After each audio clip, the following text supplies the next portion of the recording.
Beaches have always terrified me. Well, not always. My fear is a direct result of what I'm about to tell you. As a kid, I used to love the shore.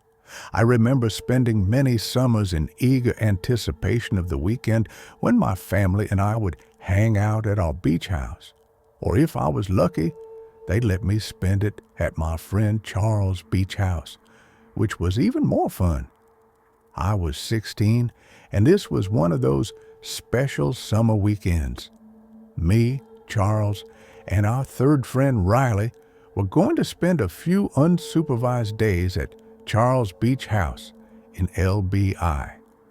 Riley was a year older than Charles and I and had recently gotten his license, so we'd be driving down in his car. The drive down was fantastic. Riley was a pretty uncoordinated driver at the time, so most of the ride was spent laughing at him, swerving and cursing the road. It was great.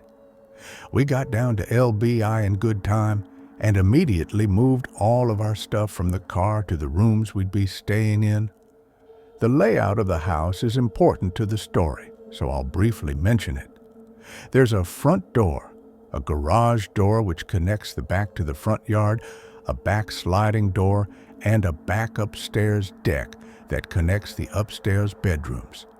There's also a spiral staircase that allows you to go directly from the back deck to the ground, so you can enter and exit the house from upstairs. The house sits along a lagoon, meaning the back end of the house faces a narrow channel of water with houses on the opposite side. We were at that ripe age where chasing girls was a priority, and a nice beach house all to ourselves was the perfect occasion. We spent a few hours figuring out which girls were down the shore at the time and talked to them on Snapchat. Finally, we found a group of 3 cute girls that said they'd be down to come kick back at Charles' house.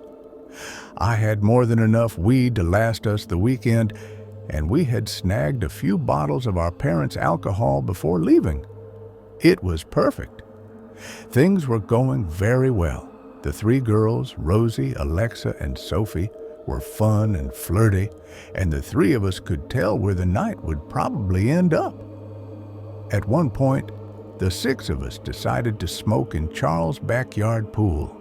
It was small, but it was perfect for 6 drunk kids. I remember the sight vividly, the gentle bay breeze blowing through my hair, the steam from the heated water rising slowly with the puffs of smoke from the joints. At our age, this was bliss. But then suddenly, Charles turned the music all the way down and stared over my shoulder into the darkness of the lagoon. Confused, I turned around, peering into the darkness. I could roughly make out the houses on the other side of the lagoon, but I wasn't quite sure what Charles was looking at. One of the girls asked Charles why he turned the music down, and he whispered that he saw someone standing on the dock opposite the house. I figured he was messing with us, so I started laughing. "Who cares, bro? People literally live here," I said. Charles shook his head. "I know that family personally. My parents said they're in Florida for the week. In all honesty, I still thought it wasn't a big deal, or he was just messing around. So I kept chuckling. The girls were a little freaked out, though, and said they wanted to go back inside. I wasn't going to argue, so the 6 of us started making our way out of the pool. As we were drying off in the yard, Riley jumped and cursed, looking towards the lagoon. The rest of us turned, and even though the light was dim, I could definitely see what looked like movement coming from the opposite dock. The 6 of us froze in place, trying to get a better glimpse of what we were looking at. Just then, a passing car on the road across from us lit up the scene ever so slightly, and the sight was horrifying. There were 4 tall silhouettes standing at the edge of the dock facing us, It was impossible to tell what they were wearing or what they looked like, but there was no doubt they were facing our direction. "Go inside now," said Charles with a shaky voice, motioning us toward the sliding door. I rushed inside. I heard a distinct sound that remains the most terrifying noise I'd ever heard. 4 consecutive splashes rang out from behind us. Those guys were swimming across the lagoon. We were in full-on panic mode at that point. The girls screamed while Riley slammed the sliding door shut and locked it. Charles quickly ran to the front to lock that door too, and the 6 of us ran to the room that wasn't visible from the outside. We waited in silence, horrified at what we might hear next. A few minutes passed, still nothing.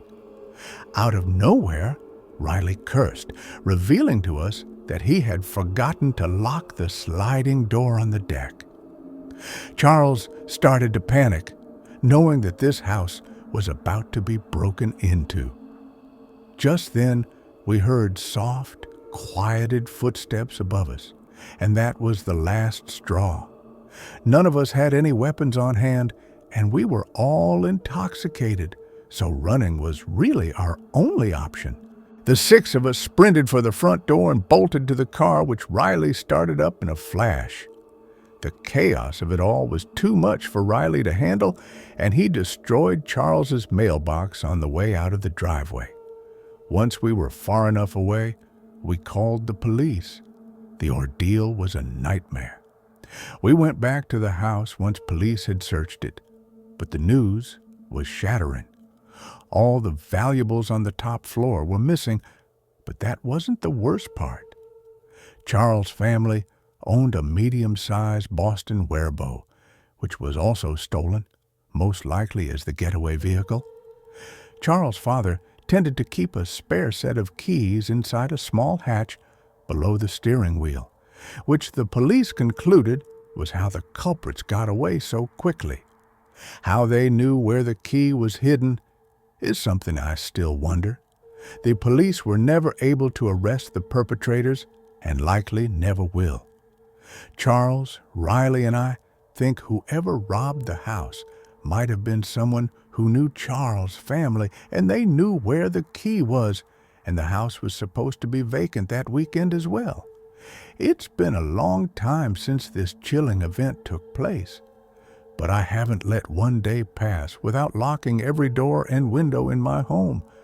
Do yourself a favor and lock your doors at night. Okay, so I never thought I'd be revisiting this again, but I actually do have an update that's relevant to the story I sent in a while back. This update isn't exactly my story per se, but I'm going to do my best to tell it, so bear with me. Before I get into it, though, here's a quick recap of my original submission. When I was 16, I spent a weekend at my friend Charles' beach house in LBI with our other friend Riley. We were chilling in his pool with some girls we had invited over when we noticed people standing across the lagoon watching us. The next thing we knew, we realized they had jumped into the water and were swimming across. So we quickly rushed inside. Unfortunately, we didn't thoroughly lock up the house, and those people broke in. By the time it was all over, the house had been robbed completely. And to top it all off, the Purrs had fled the scene in Charles' family's boat, which they had also stolen. As far as I knew, the authorities were never able to locate the boat or catch the thieves. And that's where things ended. Admittedly, Charles and I fell out of touch after going to separate colleges and moving to different cities. So, it's not like I was there to actively receive constant updates about the situation, but I recently caught up with Charles at a high school reunion we both coincidentally attended. Which brings me to the following update. I wasn't even planning on going to the reunion, but my girlfriend convinced me it might be fun to see how everyone turned out. So I figured, what the hell? I was flying solo, which is never fun, but the moment I stepped into the venue, I was pleasantly surprised to see that Charles was already there talking to Riley and a few other guys from our friend group. It was a kind of cool but surreal moment all at the same time, seeing people you haven't spoken to in years that looked exactly the same but completely different. You know, I walked over and joined the circle, and it was actually really nice catching up. As the night went on, people started breaking off into smaller groups. Charles pulled Riley and me to the side and asked if we wanted to grab a drink at some random bar after things wrapped up. Riley couldn't, for whatever reason. I think he had an early flight the next morning or something, but I was definitely game. So we end up at this little dive bar just reminiscing about old times over a few beers. I can't exactly remember how, but that night at his beach house floated into the conversation. As soon as it did, Charles slapped the table like he suddenly remembered something he hadn't been thinking about. I should mention that I actually wrote some of this down in my notes app so I could tell the story as accurately as possible, or at least as accurately as Charles told me, because what he said next was pretty wild. So he starts explaining that his little brother Kieran is 19 now, and apparently he and his friends are way bigger troublemakers than we were back in the day. About a year ago, Kieran and two of his friends, without asking permission, decided to take the family's new boat out. This was their replacement boat, by the way, the one they got after the insurance payout from the stolen one. They took it out for what was supposed to be a late afternoon trip, along with a bunch of beer that they were going to drink while out on the water, which is obviously incredibly stupid and dangerous, not to mention illegal since they're all underage. But it gets worse. Charles said they were feeling adventurous, so they decided to anchor near Carl Island. I had to look this up later, but apparently it's technically part of the Forsyth Wildlife Refuge, and you're not supposed to be there at night. Their plan was to anchor the boat as closely as they could safely get to it, kill the beers, then swim to shore and hang out on the island to watch the stars or whatever.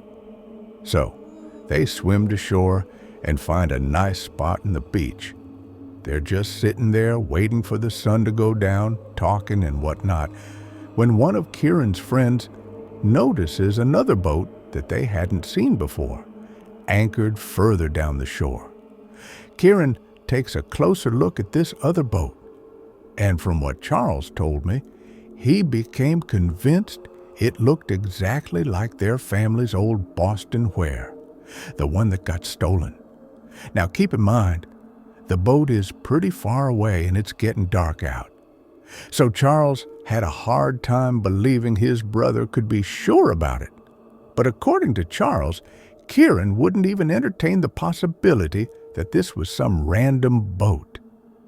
So Kieran convinces his friends to swim out with him to get a better look at the boat. And that's exactly what they do. They swim all the way out there, and by the time they reach it, Kieran is 100% convinced that it's his family's old boat. Here's where it gets frustrating, though. Kieran wanted to take pictures of the boat to show his parents, but they obviously hadn't brought their phones with them when they swam over. And by the time they would have swam back to their boat to get them, it would have been too dark to see anything clearly. One of Kieran's friends suggested calling the police, but Kieran and his other friend were terrified of getting in trouble. They had been drinking. They took the boat out without permission, and they were pretty sure they weren't even supposed to be at that island in the first place. So, calling the cops was basically the last thing Kieran wanted to do. Instead, they decided to just swim back to their boat, drive it over to the other boat for some pictures, then figure out what to do once they got home. They swam back to the shore to cut out some of the swim, and as they were walking down the beach, one of Kieran's friends turned around and noticed a man walking towards them. Charles said that Kieran was positive the man picked up speed as soon as they turned around, like he was pursuing them. According to Kieran, this person also appeared to be holding a shovel, which was the scariest part. The boys ran, and the guy started running after them. They ran as fast as they could back to their boat, and Kieran looked back one more time to see that the guy was now running in the opposite direction, presumably back to his boat, which was significantly closer. The boys reached the boat and started leaving. But here's the thing. When you're operating a boat after sunset in New Jersey, there's all these regulations about how fast you can go and what lights you need to have on, so it wasn't like they could just gun it out of there. They had to follow the speed limits, which I can imagine made the whole thing even more nerve-wracking. That also meant no detour to check out the other boat. Charles said that Kieran described the ride back as the most tense thing he's ever experienced. And I believe it, just knowing someone could be following you in the dark without being able to speed away.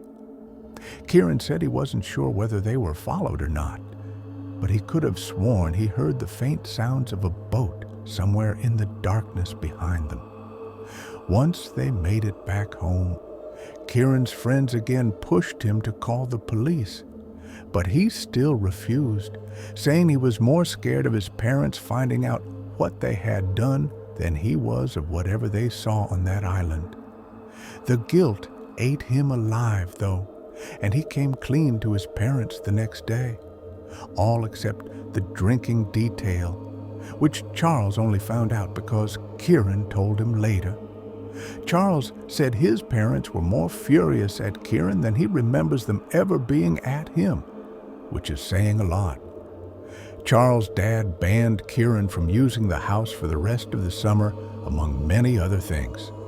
His parents ended up reporting what Kieran saw to the authorities, but Charles said nothing ever came of it. Just like with our original incident, the police were all but useless. At that point in Charles' story, I had to interrupt him with a few questions, like how could the boat still be in use around LBY all these years later without anyone recognizing it, and why someone would anchor it so close to shore if it was really stolen. I wonder if the police ever searched the island for whatever that guy with a shovel was doing. Charles admitted he didn't have solid answers to any of those questions. His best guess about the boat was that whoever stole it might have stripped it or repainted it enough to avoid suspicion. It's not like every boat owner in the area has the registration numbers memorized, you know. As for why they'd anchor so close to shore, maybe they felt comfortable because it was a restricted area where most people wouldn't go. But my biggest questions were about the guy with a shovel. Charles just shrugged when I asked about that, though, saying maybe he was burying something or digging something up. Either way, it spooked Kieran and his friends enough that they ultimately confessed to something Kieran would normally never tell his parents about. And that was pretty much it. Charles and I talked for a little while longer, and then it came time to leave. So we said our goodbyes. I still have no idea what to make of most of this. And hearing the story definitely didn't give me any closure about it. If anything, all it did was open up a whole another can of worms that will most likely be left unresolved.